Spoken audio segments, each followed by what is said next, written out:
अध्याय 11 कुल पद 30। एक जब यीशु अपने 12 चेलों को आज्ञा दे चुका तो वे उनके नगरों में उपदेश और प्रचार करने को वहां से चला गया। 1:30 इन लिस्ट 30 आइटम्स।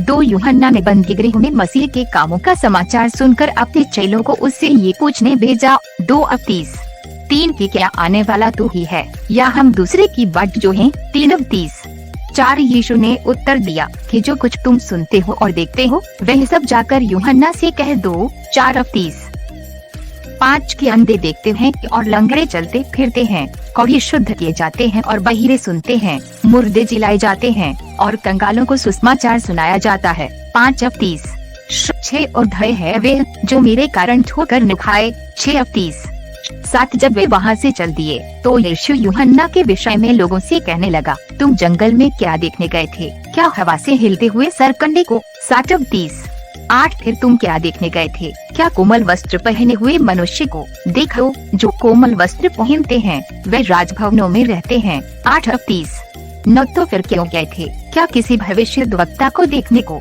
हाँ मैं तुमसे कहता हूँ वरन भविष्यद्वक्ता से भी बड़े को। 9:30 10 ये वही है जिसके विषय में लिखा है कि देख मैं अपने दूत को तेरे आगे भेजता हूँ जो तेरे आगे तेरा मार्ग तैयार करेगा। 10:30 11 मैं तुमसे सच कहता हूँ कि जो स्त्रियों से जन्मे हैं उनमें से यूहन्ना बपतिस्मा देने वाले से कोई बड़ा नहीं हुआ, पर जो स्वर्ग के राज्य में छोटे से छोटा है वह उससे बड़ा है। 11:30 12 यूहन्ना बपतिस्मा देने वाले के दिनों से अब तक स्वर्ग के राज्य पर जोर होता रहा है और बलवान उसे छीन लेते हैं। 12:30 13 यूहन्ना तक सारे भविष्यद्वक्ता और व्यवस्था भविष्यद्वाणी करते रहे। 13:30 14 और चाहो तो मानो एलिय्याह जो आने वाला था वह यही है। 14:30 15 जिसके सुनने के कान हो वह सुन ले। 15:30 16 में इस समय के लोगों की उपमा किससे दूं? वे उन बालकों के समान हैं जो बाजारों में बैठे हुए एक दूसरे से पुकार कर कहते हैं।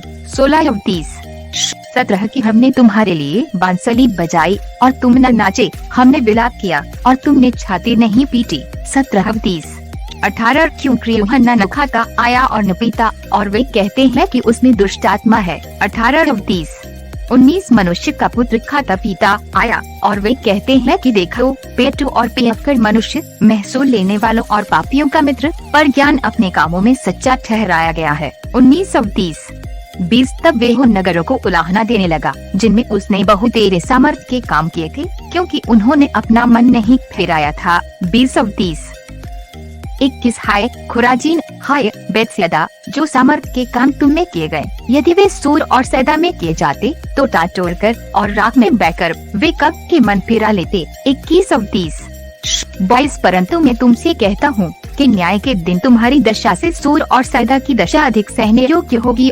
22:30 23 और है कफरनहूम, क्या तू स्वर्ग तक ऊंचा किया जाएगा? तू तो अधोलोक तक नीचे जाएगा। जो सामर्थ के काम तुझ में किए गए हैं यदि सदोम में किए जाते तो वह आज तक बना रहता। 23:30 24 पर मैं तुमसे कहता हूँ कि न्याय के दिन तेरी दशा से सदोम के देश की दशा अधिक सहने योग्य होगी। 24:30 25 उसी समय यीशु ने कहा, हे पिता स्वर्ग और पृथ्वी के प्रभु, मैं तेरा धन्यवाद करता हूँ कि तूने इन बातों को ज्ञानियों और समझदारों से छिपा रखा और बालकों पर प्रकट किया है। 25:30 26 हाँ हे पिता क्योंकि तुझे यही अच्छा लगा। 26:30 27 मेरे पिता ने मुझे सब कुछ सौंपा है और कोई पुत्र को नहीं जानता केवल पिता, और कोई पिता को नहीं जानता केवल पुत्र और वह जिस पर पुत्र उसे प्रकट करना चाहे। 27:30 28 है सब परिश्रम करने वालों और बोझ से दबे लोगों, मेरे पास आओ, मैं तुम्हें विश्राम दूंगा। 28:30